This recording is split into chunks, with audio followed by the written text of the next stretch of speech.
La Bible en un an. 1 Roi, chapitre 7. Psaume 128. Proverbe 16, 31 à 33. Lecture du 10 juin. Un jour nouveau. Actes chapitre 7, versets 30 à 50. 40 ans plus tard, un ange lui apparut au désert de la montagne de Sinaï dans la flamme d'un buisson en feu. Moïse, voyant cela, fut étonné de cette apparition. Et comme il s'approchait pour examiner, la voix du Seigneur se fit entendre. « Je suis le Dieu de tes pères, le Dieu d'Abraham, d'Isaac et de Jacob. » Et Moïse, tout tremblant, n'osait regarder. Le Seigneur lui dit, « Ôte tes souliers de tes pieds, car le lieu sur lequel tu te tiens est une terre sainte. J'ai vu la souffrance de mon peuple qui est en Égypte. J'ai entendu ses gémissements, et je suis descendu pour le délivrer. Maintenant, va, je t'enverrai en Égypte. » Ce Moïse qu'ils avaient renié en disant, « Qui t'a établi chef et juge ?» C'est lui que Dieu envoya comme chef et comme libérateur avec l'aide de l'ange qui lui était apparu dans le buisson. C'est lui qui les fit sortir d'Égypte en opérant des prodiges et des miracles au pays d'Égypte, au sein de la mer Rouge et au désert pendant 40 ans.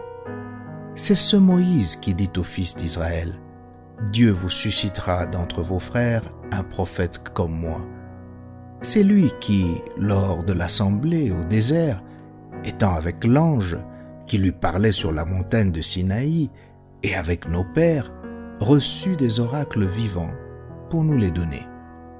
Nos pères ne voulurent pas lui obéir, ils le repoussèrent et ils tournèrent leur cœur vers l'Égypte, en disant à Aaron, « Fais-nous des dieux qui marchent devant nous, car ce Moïse qui nous a fait sortir du pays d'Égypte, nous ne savons ce qu'il est devenu. » Et en ces jours-là, ils firent un veau. Ils offrirent un sacrifice à l'idole et se réjouirent de l'œuvre de leurs mains.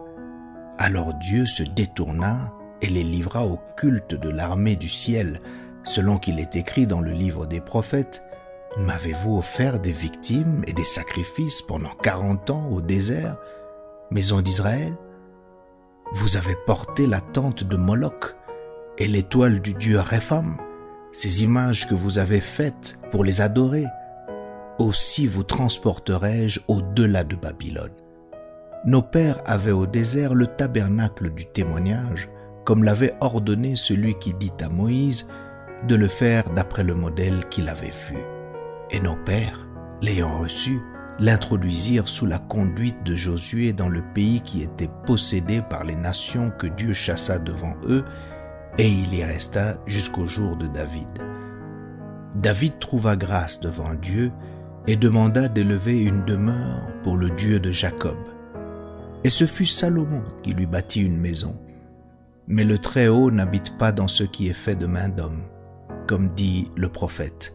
« Le ciel est mon trône et la terre mon marchepied. Quelle maison me bâtirez-vous, dit le Seigneur, ou quel sera le lieu de mon repos?